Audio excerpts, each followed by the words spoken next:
Really gotta start doing more cardio. Hi everybody and welcome to Off the Cuff Review. My name is Sean Smythe and you might recognize me from our other video, Two Idiots, One Camera, where DeAndre and I talked about stuff and junk and movies and had a good time doing it. As you can see, DeAndre is not with us. He's still with us, he's just not with us. He's not sitting here. And that's cool, it's fine. I mean, he lives far away, I live farther away, and we just can't meet in the middle. And I know what you're wondering. Sean, can you do this? Can you handle this on your own, solo act? You don't have the wherewithal. You don't have the tenacity. You can't handle this much pressure on your own. You need black lightning, and I agree with you 100%. But the show must go on. And at some point, I'm going to lapse, and I apologize ahead of time. I'm going to try my best to recover. I promise. I promise. I'll only cry a little bit.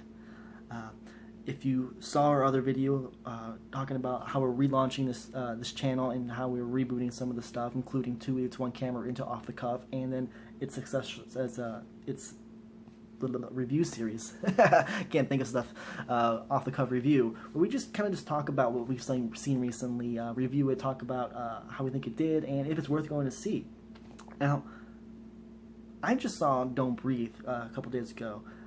It's a couple days ago. It's still fresh, I promise, but I saw it and I want to talk about it, and I think it's worth noting ahead of time that I did enjoy this movie for the most part, but there is issues. I have issues, both with the movie and personally, but I'm dealing with those. Don't worry about it. If you haven't seen the trailers, the movie is basically about well, it's a sequel to Avatar, where the Colonel, who's got the scratches on his face, he comes home to Detroit, which makes sense, because Detroit. And he moves into his old childhood home on this ghost town of a street, where he's the only person, there's only hermit that lives there.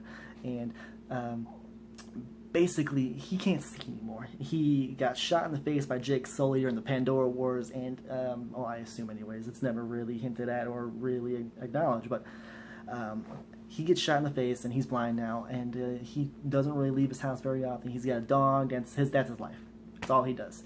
And then these three hooligans, these three little sons of bitches decide, hey, that house, that guy, who is he? He's that Colonel guy, right? I bet he's got a bunch of money from fighting the Pandora Wars.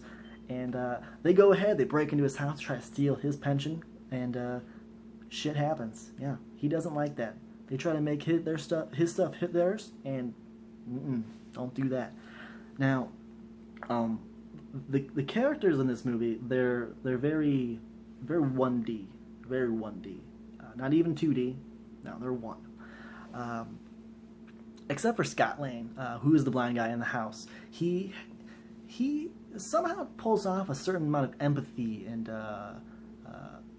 it has a lot to do with who his character is, and it's all over his face, the trauma and the empathy, as I said. But at the same time, there's this brutality behind him, and you don't want to get on the other side of that. No, you don't want to do that. And then there's the other three characters. You have Alex, this tactician guy who kind of just develops how they're going to break into the houses. His dad is the security guy who he takes their keys and the codes, and they break in and make it look like someone did a break-in entry and doesn't relate it back to the family at all. Then they got Rocky, this chick who doesn't really have any special abilities besides having a really bitch of a mom. Go figure. At least there's some progression. It's not a dad, it's a mom. And she's also got a sister they're trying to move out of that house and go to somewhere fresh, start fresh. And she's probably the person you connect to the most of the three intruders. And then you have, oh, my favorite, he's the best, this Kevin Federline looking sumbitch who his name is Money. Yeah, they really tried hard on that one.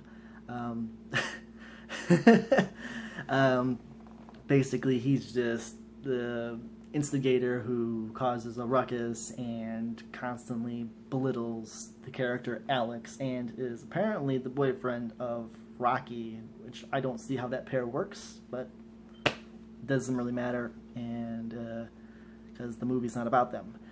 Because as soon as they're in the house, and they're in the house very quick, it's exposition, exposition, exposition, they're in the house.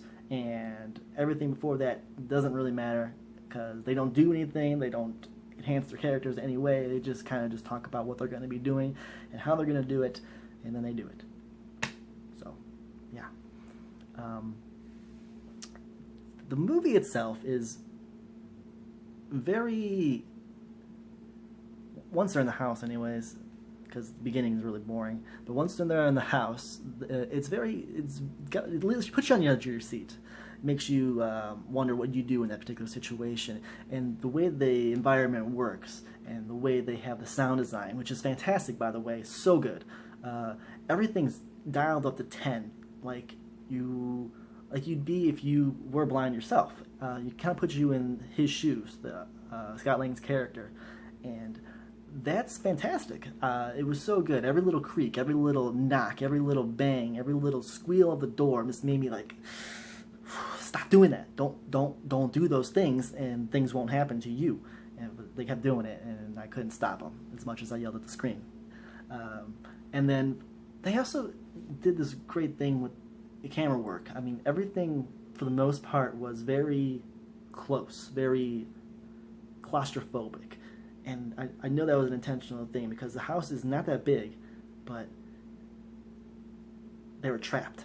Once they were in there, they could not get out, and then you felt that. You felt that through the camera work, and you felt that through the space that they were working in. And those two things together really propelled this movie forward and told the story. It wasn't the characters, it wasn't the plot, it wasn't any of that stuff. It was that. It was the sound and the camera work. It really kept things moving and kept you on the edge of your seat. And I applaud them for that.